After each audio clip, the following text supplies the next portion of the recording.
చాలా famous celebrity తను కూడా సంహౌ బిగ్ బాస్ నుంచో లేకపోతే ఆ డబ్ స్మాష్ అనే యాప్ నుంచో బాగా ఫేమస్ అయిపోయింది. జూనియర్ సమంత అని పేరు తెచ్చుకుంది. హెల్త్ ఇష్యూలో ఒక సింపతి కూడా గెయిన్ చేసిందనను. ఆ కన్సర్న్ అనేది చాలా మందికి ఉంటుంది. సో వ్యక్తులు ఎవరైనా సరే అంటే ఇంకా సెలబ్రిటీలు అనేసరికి ఒక నమ్మకం వస్తుందా అవతలి వాళ్ళకి ఏంటి అర్థం కాదు. 10 crores 9.35 crores ఏవైతే ఉన్నాయో ఈ రీసెంట్గా నిన్న రిలీజ్ అయిన తన ఆడియో లీక్ కూడా. సో దీనికి సంబంధించి మీరు ఏమంటారు? అంటే చాలా తాపీగా చెప్తాను, నేను ఇవ్వాలి ఇస్తాను, నాకు టైం కావాలి, నేను సెటిల్ అయిన తర్వాత ఇస్తాను అని చెప్పడము how far it is correct? Big బాస్లో చాలామంది సెలబ్రిటీలు ఉంటారు. మేబీ ఆ టైంలో ఏమైనా గుర్తింపు ఉంటుందేమో, తర్వాత ఏమవుతారో కూడా తెలియదు చాలాసార్లు. కానీ నాకు ఎప్పుడైతే ఫస్ట్ ఈ న్యూస్ వచ్చిందో మన మీడియా మిత్రుడు ఒక ఆయన ఫోన్ చేసి ఇట్లా ఒకటి వచ్చింది మాట్లాడాలని, నాకు అసలు ఎవరయ్యా ఈ అశ్విన్ రెడ్డి, నాకు ఎవరు తెలియదు, నేనేం మాట్లాడతానంటే చూడు భయ్యా ఒకసారి ఎఫ్ఐఆర్ చూడు అంటే, సరే ఈ అశ్విన్ రెడ్డి ఎవరని చెప్పి కూడా చూస్తే బిగ్ బాస్ అంటే మా సీజన్ కాదు, నేను 8, ఆవిడ 3, నేను సీజన్ 8లో ఉండే, ఆవిడ 3లో ఉంది. సరే మా సీనియర్, సూపర్ సీనియర్. సరే తర్వాత అస్సలు నాకు టక్కుమని ఎప్పుడు ఆవిడని చూసిన గుర్తొచ్చిందంటే రామ్ గోపాల్ వర్మ కాలు నాకిన సీన్ ఏదో ఉంది. ఆహా ఈవిడ అని చెప్పి అంటే నాకేమనిపించిందంటే, ఒకప్పుడు రాముడి పాదం దాకి అహల్య మనిషి అయిందంట, ఈయన పాదం నాకితే ఈవిడ సెలబ్రిటీ అయింది. అలా ఆవిడ సెలబ్రిటీ అనేది నాకు అంటే చాలామందికి అలాగే తెలుసు రామ్ గోపాల్ వర్మ. బట్ ఆవిడ ఏదో హీరోయిన్ అది ఇది అంటే ఎక్కడ కనబడలేదే, నాకు ఎక్కడ కనబడలే. బట్ నిన్నగాక మొన్నేదో సినిమాలో హీరోయిన్ ఏదో లీడ్ రోల్లో ఉన్నట్టుగా ఒక ప్రెస్ మీట్ వచ్చింది. కరెక్ట్గా ఇదే టయానికి ఆవిడకి అంటే జీవితం అంతా ఇంత కష్టపడి పాపం ఒక హీరోయిన్గా ఒక రోల్ తెచ్చుకొని చేయబోయే టైంలో నిండు కొండని పగలగొట్టినట్టుగా కరెక్ట్గా ఈ టయానికి ఆవిడ మీద ఇది వచ్చేసింది. సరే ఎఫ్ఐఆర్ చూశాను. తర్వాత కొంచెం వాళ్ళతో మాట్లాడే ప్రయత్నం కూడా చేశాను. ఇంకా మన మీడియా మిత్రులు వాళ్ళు ఇచ్చిన ఇన్ఫర్మేషన్ అంతా చూశాను. తర్వాత ఆఫ్కోర్స్ కాల్ రికార్డ్ అంతా విన్నా. దీంట్లో ఏంటంటే ఆయన ఎక్కడో లండన్లో ఉంటాడు, సాఫ్ట్వేర్ ఇంజనీరు. వీళ్ళిద్దరూ ఎక్కడో 2018లో ఎంఎస్ చేసుకుంటున్నప్పుడు అమెరికాలో అక్కడ కలిశారు. ఆ పరిచయం కాస్త ప్రేమ. మా నాన్నని అడుగు పెళ్ళి అని చెప్పి అడిగిందట. సరే ఆ టైంలోనే ఈవిడ చదువు మానేసి వచ్చేసిందని చెప్తున్నారు. వాళ్ళ నాన్న ఇంటర్వ్యూలోనేమో మా అమ్మాయి చాలా మెరిట్ స్టూడెంటు, క్యాంపస్ ఇంటర్వ్యూలో సెలెక్ట్ అయిపోయింది, వాళ్ళు డబ్బులు వచ్చేస్తే ఆవిడకి చేసుకుంటే అని చెప్తున్నారు. మరి మెరిట్ స్టూడెంట్ అంటారు, ఇక్కడేమో డిస్కంటిన్యూ అంటే నాకు అక్కడ కొంచెం క్లాష్ వచ్చింది. సరే మేబీ డిగ్రీలో ఉన్నప్పుడు మెరిట్, తర్వాత ఎంఎస్కి వెళ్ళినప్పుడు అది వద్దనుకుని వచ్చేసింది. ఆర్థిక ఇబ్బందులు అంటున్నారు. ఆర్థిక ఇబ్బందులు ఉంటే ఆ పాపం ధర్మేంద్ర ఎందుకు వదులుతాడు? నేను ఉన్నాను కదా, ఇంత హెల్ప్ చేసిన ఆయన ఆర్థిక ఇబ్బందులు చేయడా? నాకు తెలిసి అది కాదు. ఎంఎస్కి వెళ్ళిన తర్వాత జనరల్గా ఇక్కడి నుంచి కొంత సపోర్ట్తో పంపిస్తారు, కానీ అక్కడికి వెళ్ళిన తర్వాత వీళ్ళు సంపాదించుకుంటారు. అక్కడ ఇక్కడ జాబులు చేసి ఆ ఫీజులు వాళ్ళే కట్టుకుంటారు చాలాసార్లు. సరే ఆవిడకి ఇష్టం లేక వచ్చేసింది అన్నట్టుగానే అర్థమవుతుంది అక్కడ. ఇది ఈ ఫీల్డ్ ఇష్టము, ఈ తలుకు వెలుకల ప్రపంచం, గ్లామర్ ప్రపంచం ఇష్టం, ఆవిడ వచ్చింది. సరే అక్కడెక్కడ ట్రై చేసుకుంటుంది. ఆయనతో కూడా రెగ్యులర్ టచ్లో ఉంది. ఈయన వాళ్ళ నాన్నకి ఫోన్ చేసి మీ అమ్మాయి నాకు ఇవ్వండి అని అడిగినప్పుడు ముందుగానే ఓపెన్గా చెప్పాడు, నాకు ఆల్రెడీ ఇంతకుముందు పెళ్ళి పెటాకులైంది, డైవర్స్ అయిపోయింది అని చెప్పాడు. ఈయనకి ఎందుకో తండ్రిగా నచ్చదు కదా. సో కొంతమందికి డబ్బులే గట్టిగా కనిపిస్తాయి. వాడికి 5 పెళ్ళిళ్ళైనా 10 పెళ్ళిళ్ళైనా పర్లేదు, వాడికి బాగా డబ్బులు ఉంటే చాలు. వాళ్ళ నాన్న చెప్పే ప్రకారం వాళ్ళ అమ్మ డబ్బు ఆశ ఎక్కువగా ఉంది, అందుకని కూతురిని దగ్గర నుంచి అడగొట్టింది. ఓ తండ్రిగా నేనైతే వద్దు, నాకు ఇష్టం లేదని చెప్పాను. నేను కనుక్కుంటే వాళ్ళ ఫ్యామిలీ బ్యాక్గ్రౌండ్ కూడా ఏదో కాల్ మనీయో ఏదో ఉంది ఇది అని చెప్పుకొచ్చాడు ఆయన. తర్వాత ఏమన్నారంటే, అది వింటే ఏమన్నారంటే, ఓహో కాల్ మనీ ఉందంటే మనీ కోసం కాల్ చేస్తున్నారు, అందుకే రెగ్యులర్గా మనీ కోసం కాల్ చేస్తున్నారా అని చెప్పి కూడా అడిగారు. సరే ఈ పక్కన పెడితే అలా ఆయన తాత్సారం చేశాడు, వద్దన్నారు. వద్దన్న తర్వాత మెల్లగా ఆయన వద్దన్నా సరే వీళ్ళు పెద్దలు వద్దన్నారు, పిల్లలు ప్రేమించుకుంటున్నారు. అలా కొన్నాళ్ళు నడుస్తుంది. నడిచిన తర్వాత ఒక 1 fine day మరి ఈయన మీద మొహం మొత్తేసిందో లేకపోతే ఏమో తెలీదు, let's call it of breakup అన్నారట. ఏ గొడవ అయినా ఉండొచ్చు. సో సరే ఏవో కొన్నాళ్ళు కిందకి మీదకి పడి ఫైనల్గా సరే వద్దనుకుంటే వద్దు, మరి ఇన్నాళ్ళు తీసుకున్న డబ్బులు ఏవైతే ఉన్నాయి, డబ్బులు అంటే ఖర్చు పెట్టిన అడగట్లేదు, అంటే ట్రిప్కి వెళ్ళినవో లేకపోతే గిఫ్ట్లు కొనిచ్చినవో ఇటువంటివి కాకుండా మెటీరియల్ థింగ్స్ లైక్ కేజీలు గోల్డ్ లేకపోతే యూనో పొలము ఇటువంటివి ఏదైనా ఇచ్చి ఉంటాయి కదా, అవి ఇచ్చేసి చెప్పంటే సరే ఏదో మొత్తానికి సెటిల్మెంట్ చేసుకుందామని హేమ గారితో సెటిల్మెంట్ చేయించారు. హేమ గారు సెటిల్మెంట్ చేశారా లేదా అనే దాంట్లో, అంటే నేను అప్పుడే ఎఫ్ఐఆర్ చదివిన తర్వాత ఈవిడ నిజంగానే చేశారా లేదా అనే దానికి సాక్ష్యం కావాలి కదా. మన మీడియా మిత్రుడు ఒకడు ఫోన్ చేసి అడిగాడు, మేడం ఏంటి ఇట్లా మీ పేరు వస్తుంది ఎఫ్ఐఆర్లో మీరు అంటే, అది ఎప్పుడో కదండి అని చెప్పింది. అంటే ఇది 2023 సంగతి, అది ఎప్పుడో అంటే కాదు అనలా, నాకు అసలు తెలియదు అనలా, ఆవిడ నోటీస్లో ఉంది అనేది అర్థమైంది. అంటే ఏదో జరిగింది, పంచాయతీ జరిగింది, పోస్ట్ డేటెడ్ చెక్స్ ఏవో తీసుకున్నారట 70 లక్షలకి. సరే తర్వాత మరి ఈవిడికి ఎవరు చెప్పారో ఏంటో తెలియదు, ఎందుకే పోస్ట్ డేటెడ్ చెక్స్ ఇచ్చి ఇరుక్కుంటావు, ఒకవేళ చెక్ బౌన్స్ కేసు అయితే నీకు ప్రాబ్లం అవుతుంది, ఇట్లా ఏదైనా చెప్పుంటారు. సరే మొత్తానికి ఆ లీగల్ అడ్వైస్ ఫాలో అయ్యి ఆవిడ నేను డబ్బులు ఇచ్చేస్తాను, మీరు నాకు చెక్లు ఇచ్చేయండి అని చెప్పి చెక్కులు తీసుకుని చెక్కులు చింపేసి డబ్బులు పడలేవు వెళ్ళిపోండి అని చెప్పి ఇది చేస్తే మళ్ళీ ఏదో గొడవ అయింది. సరే తర్వాత ఈయన ఇంకొంచెం డబ్బులే కావాలనుకుంటే నేను నీకు ఇంకా కొంచెం డబ్బులు ఇస్తాను, లేకపోతే ఇంకో ఏదైనా కొని పెడతాను ఇది అనుకున్నాడు మొత్తానికి. సరే అని మళ్ళీ ప్యాచప్. ఆ టైంలోనే అనుకుంటా మీరు ఇందాక ఆవిడ బ్రెయిన్ ట్యూమర్ ఏదో హెల్త్ ఇష్యూ అంటే అది బ్రెయిన్ ట్యూమర్ అనుకుంటా, అదే కదా, నాకు బ్రెయిన్ ట్యూమర్ వచ్చిందని చెప్పి పెట్టినప్పుడు నేను ఎంక్వైరీ చేస్తే నాకు తెలిసింది ఏంటంటే ఆ టైంలో వాళ్ళ అమ్మా నాన్న కూడా రాలేదట, ఈయన వచ్చాట లండన్ నుంచి, హాస్పిటల్లో చేర్పించింది ఈయన, దగ్గరుండి చేయించింది ఈయన.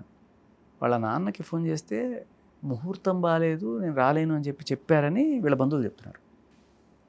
ఇలా కూడా ఉంటాయా? ఓకే, అంటే వేణుస్వామిని గట్టిగా నమ్మారు కదా, ముహూర్తాలు లేకుండా ఏమి చేయరేమో అయి ఉండొచ్చు. బట్ నేను విన్నది చెప్తున్నా, ఇంట్లో ఏమీ దాపరికం లేదు. సో అలా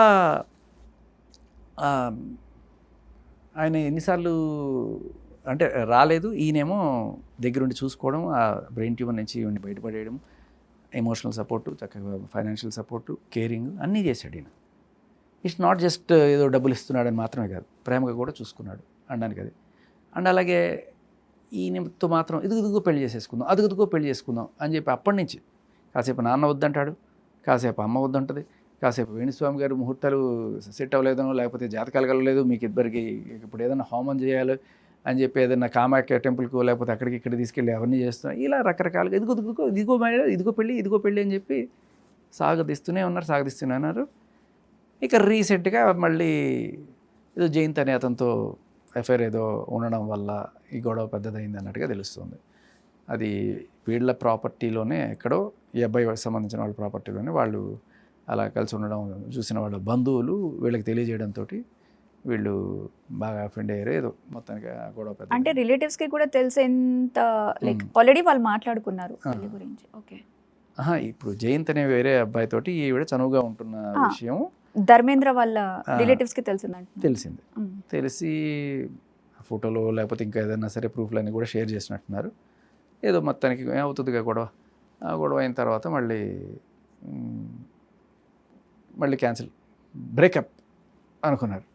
సరే ఈసారి బ్రేకప్ మళ్ళీ కలిసి ఉద్దేశాలు నాకు కూడా లేవు, సో ఇప్పుడు దాకా తీసుకున్నవి వెనక్కి ఇచ్చేసి అన్నప్పుడు మీరు విన్న డైలాగ్ ఏదైతే ఉందో, ఏది నాకు 1.5 crores నీకు మేలో ఇచ్చేస్తాను, తర్వాత I may give or not give, ప్రస్తుతానికి సెటిల్ అయినప్పుడు ఇస్తాను, అది ఎక్కువ మాడితే హెరాస్మెంట్ కేసులు పెడతాను మెన్షన్ చేస్తుంది. అది కూడా అంటే ఈయన ఎఫ్ఐఆర్లో కూడా మెన్షన్ చేసింది ఏంటంటే, ఇది ఒకటే కాదు, ఈ కంప్లైంట్ ఇచ్చి 3 నెలలు అవుతుంది అనుకుంటాం, ఎఫ్ఐఆర్ మొన్న అయినట్టుంది, ఈ 3 నెలలు ఇన్వెస్టిగేషన్ జరిగింది ప్రాపర్గా. ఆ 3 నెలల కన్నా ముందు నుంచి అంటే ఒక 6 నెలల నుంచి మల్టిపుల్ సిట్టింగ్స్ జరిగినాయట. ఖర్చుల గురించి మేము అడగట్లేదు, వాళ్ళు అదే చెప్పారు, మాకు ఖర్చు పెట్టిన దాని గురించి కాదు, పొలాలు స్థలాలు ఇవే ఇల్లు ఇటువంటి ఆవిడ పేరు మీద ఏదైతే కొన్నామో అవి మాకు ఇప్పించండి. 50 లక్షలు వాళ్ళ చెల్లెలకి, 60 లక్షలు వాళ్ళ నాన్నకట. అది వైజాగ్లో ఏదో పొలమో స్థలమో కొన్నారట వాళ్ళ నాన్న. మరి ఆయన ఇంటర్వ్యూలో ఎందుకు చెప్పలేదో నాకు అర్థం కాలేదు. ఆయన పాపం చాలా నిజాయితీగానే అనిపించింది ఆయన మాట్లాడితే వాళ్ళ నాన్న. సో ఇన్ని ఉన్నాయి. బట్ వాపస్ ఇచ్చేసి మీ దాన్ని మీరు చూసుకోండి అన్నట్టుగానే ఉంది. కానీ బట్ స్టిల్ ఆవిడ మాట తీరులో ఆవిడ కొంచెం గట్టిగా ఉన్నారు, ఆవిడ ఇచ్చే టైప్ కాదు అన్నట్టుగానే అక్కడ అర్థమైంది. బట్ వీళ్ళని రకరకాలుగా బెదిరించడానికి ఒక మర్డర్ కేసులో అక్యూజ్డ్ అని రాకేష్ రెడ్డి అనే ఒక అతన్ని కూడా వాడారని, తర్వాత ఇది జస్ట్ ఊరికే హెరాస్మెంట్ కేసు మాత్రమే, అంతకుముందు ఇంకా చాలా కేసులు పెడతామని చెప్పి బెదిరించారని చెప్పి, ఇలా ఇంతకుముందే ఇతను ఆవిడ్ని విపరీతమైన క్రూయల్టీకి గురి చేస్తే వీళ్ళు విడాకులు తీసుకున్నారని, ఇలాంటి రకరకాలవన్నీ పుట్టించి ఇతన్ని బద్నాం చేద్దాం అనే కోణంలో వీళ్ళు ఇతను చాలా భయపెట్టారని, ఇంకా తట్టుకునే పరిస్థితి లేక అతను పోలీసులను అప్రోచ్ అయ్యాడనేది అక్కడ తెలుస్తుంది. అయితే ఇప్పుడు అశ్వరెడ్డి చెప్పిన దాని ప్రకారము ఏదైతే తన అమౌంట్ ఇస్తానంటుందో లేదు, అది దానికైనా ధర్మేంద్ర అనే వ్యక్తి ఒప్పుకోకపోతే మధ్యలో ఇద్దరిని పెడతానంది. మళ్ళీ ఇక్కడ ది సో కాల్డ్ వేణుస్వామి గారు ఉన్నారు అండ్ ప్రవీణ గారు కూడా తనతో కూర్చొని పంచాయతీ పెట్టిస్తాను అని చాలా ధైర్యంగా చెప్తుంది.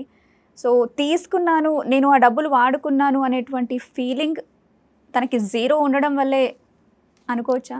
అంటే ఇప్పుడు అసలు ఇచ్చే ఉద్దేశం ఉందా? కొంతమందికి ఎలా ఉంటుందంటే, నేను అతిలోక సుందరిని, నన్ను టచ్ చేస్తే 1,00,000, ముద్దు పెట్టుకుంటే 1,00,00,000, ఆ మాత్రం వర్త్ నేను, నిలువెత్తు బంగారం.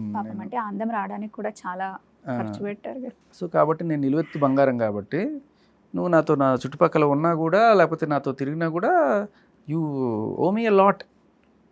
నువ్వు ఒక అడుగు తినేవాడివి, నేను అప్సరసని, కాబట్టి నాతో తిరిగిన దీనికి అసలు ఇది చాలా తక్కువరా, 100 కోట్లు 1000 కోట్లు ఇవ్వాలరా, నువ్వు ఏమనుకుంటున్నావురా, నువ్వు 50 kg తాజ్మహల్ నేనే అనుకుంటూ అలా ఉండేవాళ్ళు ఉంటారు. ఇప్పటి గురించి చెప్పట్లే నేను.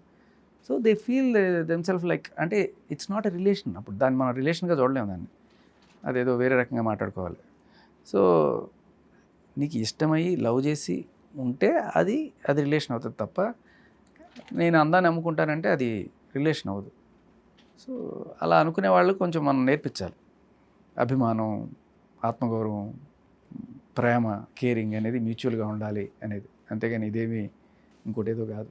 వాడు డబ్బులు ఇస్తాడు, మీరు ఏదో ముద్దులిస్తారు, అది that comes under something else. So ఇక్కడ చాలామంది అదే కోణంలో ఇప్పటికీ మన పోలీస్ వ్యవస్థలో చాలామంది మహానుభావులు ఇదే రీతి చెప్తారు. సార్ ఈ అమ్మాయి నన్ను రకరకాలుగా డబ్బులు వాడుకుంది సార్ అంటే, అమ్మాయితో తిరిగావు కదా, ఎంజాయ్ చేసావు కదా, పో, అమ్మాయిని డబ్బులు అడుగుతారా సార్? నేను వ్యభిచారం చేయలేదు సార్, లవ్ చేశాను సార్, అలా ఉంటుంది. సో ఇప్పుడు ధర్మేంద్ర గారు కూడా చెప్పేది ఏంటంటే, ఎంతవరకైనా నేను నా ఫాదర్ ఫైట్ చేస్తాము అనేసి అంటున్నారు కదా. ఈ ప్రాసెస్లో అంటే మీరు ఇదంతా తెలుసుకున్న ప్రాసెస్లో వాళ్ళని మీరు ఏమైనా అప్రోచ్ అయ్యారా? వాళ్ళ వర్షన్ ఏం వాళ్ళ బంధువులు కొంతమంది అదే చెప్పారు. వాళ్ళే చెప్పారు, ఇట్లా ఒక ప్రాపర్టీలో వేరే పర్సన్తో ఆవిడ కనపడడం అనేది అది పెద్ద గొడవ అయినప్పుడు. సో అక్కడి నుంచి మెల్లగా బెట్టలు వారింది అన్నట్టుగా చెప్తున్నారు. ఆ తర్వాత రాకేష్ రెడ్డి అనేవాడిని తీసుకొచ్చి బెదిరించారు. గత 6 నెలలుగా రకరకాలుగా బెదిరిస్తున్నారు. డబ్బులు వసూలు, ఇంకా డబ్బులు కావాలి, ఇంకా డబ్బులు ఇవ్వమని చెప్పి కూడా బెదిరింపులు వచ్చినాయి. లేకపోతే కేసులు పెడతాం, ఇదే హెరాస్మెంట్ కేసులు, లేకపోతే ఇంకో కేసుల మీద పెడతాం, నీ ఉద్యోగం పోద్ది, నువ్వు రోడ్డును పడతావు, నీ ఫ్యామిలీని రోడ్డుకి ఇడుస్తాం, ఇంత దారుణంగా అతన్ని బెదిరించారన్నట్టుగా వాళ్ళు చెప్తున్నారు. అది. సో ఈ 2 కేసెస్లో కామన్గా చూస్తే మీరు తప్పు ఎవరిదంటారు? సెలబ్రిటీలు కాబట్టి, అంటే ఇద్దరికి ఇక్కడ సెలబ్రిటీ అనే ఒక ఫేమ్ ఉంది కదా, సెలబ్ అనే ఫేమ్ ఉంది. సో వాళ్ళని నమ్మిన జనాలదా? ఈ 2 కేసెస్కి ఫస్ట్ కామన్ థింగ్ ఏంటంటే, 2 కేసులు ఒకటే పోలీస్ స్టేషన్, సిసిఎస్ హైదరాబాద్. కొంచెం ఎఫ్ఐఆర్ నంబర్లు అటు ఇటు తేడా ఉన్నాయి. ఎకనామిక్ అఫెన్సెస్ వింగ్లోనే 2 ఉన్నాయి. ఒకటేమో ముత్యారెడ్డి గారు చేస్తారు, ఇంకొకళ్ళేమో నరసింహారెడ్డి గారు చేస్తున్నారు. సో అంతా అంటే 80 లక్షలు పైబడిన మోసాలు ఏవైతే ఉంటాయో వాటిని వీళ్ళు చేస్తారన్నట్టుగా నాకు తెలుస్తుంది. ఇక్కడ అది కూడా ఒక పాయింట్. ఇప్పుడు ఆవిడ 50 లక్షల లోపల అలాంటి ఖర్చులు ఉన్నాయనుకో, looking at he status, so okay ఈవిడ కూడా సెలబ్రిటీ కాబట్టి 50 లక్షలు, ఆడపిల్లని సార్ ఆ మాత్రం ఖర్చులు ఉంటాయని అదే సినిమాలో డైలాగ్ ఉన్నట్టు, ఫోన్లో ఏంటి 9 కోట్లు ఏమిటిరా, దట్స్ వే, అంటే లిటరలీ పిండేయడం అది. అతను ఇంకొకటి కూడా అంటే సాఫ్ట్వేర్ ఇంజనీర్ కదా, ఇన్ని డబ్బులు ఎక్కడి నుంచి వస్తాయి అతనికి అని కూడా నాకు అనుకుంటే, అంటే లండన్ లోన్లు కూడా పెట్టించట మహానుభావుడు. ఓరి నీ మంచితనానికి ఇంకా సాష్టాంగం రా బాబు అనుకున్నాను నేను. అంటే భార్య అనుకున్నాడు సార్ అందుకనే ఇచ్చాడు, లేకపోతే ఎందుకు ఇస్తారు అంటే నువ్వు అనుకుంటే సరిపోతుంది, అవతల వాళ్ళు కూడా అనుకోవాలి కదా. అంటే మరి అనుకోకపోతే ఎందుకు చేస్తారంటే అనుకున్నట్టు నటించడం వేరు, అనుకోవడం వేరు కదా. ఇందులో వాళ్ళ ఫోమో కనిపిస్తుందేమో అనిపిస్తుంటుంది, fear of missing out. Like ఒక లైఫ్కి బాగా అలవాటు పడిపోయిన తర్వాత ఎక్కడైనా వాళ్ళకి టైట్ అవుతుంది అని అన్నప్పుడు అమ్మో నేను సర్వైవ్ అవ్వలేను, ఊపిరి తీసుకోకుండా అయినా ఉంటానేమో కానీ ఇవన్నీ లేకపోతే నేను ఉండలేను అన్నట్టు తయారైపోతారు. కాబట్టి మీరు అనేది ఆడపిల్ల గురించి ఇన్ జనరల్ గా నేను ఈ అబ్బాయి గురించి కూడా అలాగే అనుకుంటున్నాను, ఈ అమ్మాయి లేకపోతే నేను బతకలేను అనుకుంటున్నాడు. వాళ్ళేది ఒక ఫియర్, వీళ్ళేది ఒక ఫియర్. అదంటే ఖచ్చితంగా ఉంటుంది మరి, రెండు రకాలుగా ఉంటుంది. ఇప్పుడు ఎలా అంటే తనే జీవితం తనే అనుకున్నప్పుడు ఒక రోజున తను లేదు అనే ఫీలింగ్ చాలామంది తట్టుకోలేరు, ఆత్మహత్యలు కూడా చేసుకుంటారు. ఇది చాలామందికి అర్థం కాదు. ఇప్పటికీ మన దరిద్రపు చట్టం మగాళ్ళని ఒక ఏటీఎంలానే చూస్తుంది తప్ప వాడికి ఒక మనసు ఉంటుంది. ఆ మనసు ఇరిగిపోతే వాడు ఏదైనా ఆత్మహత్య చేసుకుంటేనో లేకపోతే తాగేసి వాడు ఉద్యోగం కోల్పోయి రేపు ఇంకొకరిని పెళ్లి చేసుకోవాలంటే అసలు ఆడదాన్ని నమ్మే పరిస్థితుల్లో కూడా ఉండరు. కొంతమంది ఒకసారి లవ్ బ్రేకప్ అయిందంటే ఎంతోమంది చచ్చిపోయారు. కానీ మన చట్టం ఏం చెప్తుందంటే నువ్వు కనుక ఆడపిల్లని మోసం చేస్తే ఆ అమ్మాయి మనసు విరిగిపోతుందిరా. అది ఆ అమ్మాయిని నువ్వు జస్ట్ శారీరకంగా వాడుకోవడం కాదు, ఆ అమ్మాయి మానసికంగా కృంగిపోద్ది. ఆ అమ్మాయి రేపు ఇంకొకరిని పెళ్లి చేసుకోవడానికి ఆ అమ్మాయికి ఇది రాదు, సొసైటీలో ఆ బేయిజ్జత్ అవుతుంది, ఇంత అవుతుంది. కాబట్టి నీకు 10 ఏళ్ళు జైలు శిక్ష. ఏది అమ్మాయిని ప్రేమించి పెళ్లి చేసుకుంటా అని చెప్పి మోసం చేస్తే 10 ఏళ్ళు జైలు శిక్ష. వీడు మనిషి కాదు, వీడికి ఫీలింగ్స్ ఉండవు. నీకు ఎంత నష్టం వచ్చింది? ఇంత డబ్బులు నష్టం వచ్చింది, ఓకే అదే అమ్మాయి దగ్గర నుంచి తీసుకో, ఎక్స్ట్రా చేయకు, తీసుకుని వెళ్ళు. అది కూడా లిటరల్లీ మీ దగ్గర వైట్ ట్రాన్సాక్షన్స్ ఉంటే తప్ప మీకు ఛాన్స్ ఉండదు. నేను బ్లాక్ ఇచ్చాను లేకపోతే గిఫ్ట్లు ఇచ్చాను ఊళ్ళకి తీసుకెళ్ళానంటే అవన్నీ గోడ కొట్టిన సున్నమే, అది రాదు. బట్ ఇవి అట్లీస్ట్ యూ కెన్ క్లైమ్. నేనేమంటానంటే ఇప్పుడు ఇది ఒక పాఠం. అబ్బాయిలందరూ ఎస్పెషల్లీ మీరు చూస్ చేసుకునే మనిషి ఎలా ఉండాలి. ప్రతి అమ్మాయి కొంత సెక్యూరిటీ కోరుకుంటుంది, అది తప్పు పట్ల. కానీ అది వే బియాండ్ అయిపోయి లిటరలీ అంటే వన్ వేగా మీ దగ్గర నుంచి పెడుతుంది. మీకు జీవితంలో ఆవిడ ఒక పైసా ఇవ్వదు లేకపోతే ఏమి చేయదు, బట్ మీరు వన్ వే ట్రాఫిక్లో అలా ఇస్తూనే ఉన్నారు, అడుగుతూనే ఉంది, ఇంకా మిమ్మల్ని ఎమోషనల్ బ్లాక్మెయిల్ చేస్తూ గుంజుతుంది అంటే యూ షుడ్ థింక్. అండ్ ఇంకొకటి ఈ మధ్యకాలంలో ఒక దీంట్లో బతుకుతున్నారు అంటే మన భారతీయత, ఆ కల్చరు, సంసారం అనేది ఇంట్లో చేసుకోవడం, గుట్టుగా ఉండడం, ఆ గౌరవం ఇవన్నీ కూడా లేకుండా అది ఏదో ప్రీ వెడ్డింగ్ షూట్లు అంట, వాళ్ళు అది పెళ్లి చేసుకుంటున్నారా లేకపోతే ఇంకోటి ఏదో చేసుకుంటున్నారా అన్నట్టు ఉంటుంది. అరే పెళ్ళికి ముందే ఏదో జరుగుతున్నట్టు అంత దరిద్రమైన కల్చర్లోకి వెళ్ళిపోతున్నాం. అండ్ వీళ్ళు కూడా ఈ అబ్బాయిలు కూడా వీళ్ళు ఎంత సంపాదించి కూడా ఎటువంటి వాళ్ళని నెత్తిన పెట్టుకోవాలి, ఎటువంటి వాళ్ళని పక్కన పెట్టాలి అనే ఆలోచన వీళ్ళకి ఉండట్లా. అంటే ఆవిడ సెలబ్రిటీ, ఆవిడ 100 మంది షోలు చేస్తూ సబ్స్క్రిప్షన్లు పెట్టుకొని నానా రకాలుగా ఇది డబ్బులు గుంజుతూ ఉండొచ్చు. బట్ స్టిల్ అందరూ ఎగబడుతున్నారు కదా. నేను అమ్మాయి మొగుడు అంటే నాకు పెద్ద ఈగో సాటిస్ఫాక్షన్, స్పెషల్ రా. ఒరే అది నువ్వు క్లీన్ బౌల్డరా అనేది నువ్వు అర్థం చేసుకోవాలి. ఫస్ట్ పాయింట్, తనకి అంటే మానసికంగా నీకు అసలు ఇతను నా మొగుడు, ఇతనికి ఒక వాల్యూ, ఫ్యామిలీ, ఆ వాల్యూస్ ఏముంటాయి వాళ్ళ దగ్గర?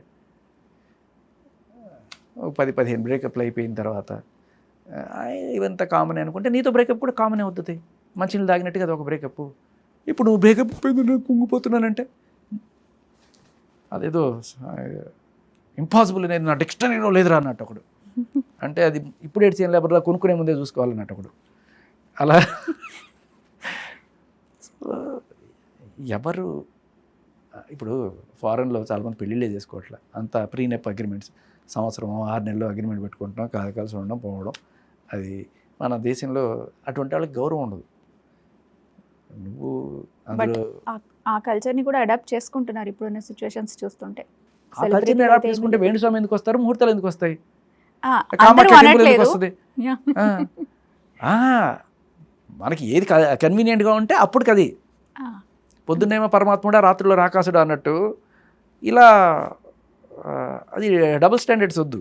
అటుంటే అట్టే ఉండండి. ఇప్పుడు ఏంటంటే జనరల్గా రెడ్డిస్లో ఆ గట్టి ఆ కల్చరల్ వాల్యూస్, ఆ ఫ్యామిలీ ఇదంతా ఉంటుంది. రేపు ఏమిట్రా మీ ఆవిడ అట్టా చేసింది, ఏమిట్రా మీ ఆవిడ కాళ్ళని ఎవడో నాకుతున్నాడు, నీకు సిగ్గులేదరా, ఇటువంటి వాళ్ళని చేసుకుంటారా, ఇటువంటి వాళ్ళ ఫ్యామిలీలోకి తీసుకొస్తావా అని ఎవరైనా అన్నారనుకోండి, పోరా ఇదంతా నార్మల్ అని నువ్వు అనుకోవచ్చు. కానీ మీ అమ్మ నాన్న ఎవరైతే ఉన్నారో వాళ్ళు ది కాంట్ టేక్ ఇట్. మీరు లండన్లోకి వెళ్ళి ఏవో వాల్యూస్ తెచ్చుకుంటారు, మీరు వీళ్ళందరినీ అక్కడ తీసుకెళ్తారు అనుకుంటారు, వీళ్ళు రారు, ఇక్కడే ఉంటారు, అది ప్రాబ్లం. కానీ మీకు మళ్ళీ వెండి సాంగ్ కావాలి ముహూర్తాలకి. Thank you so much Shekhar గారు.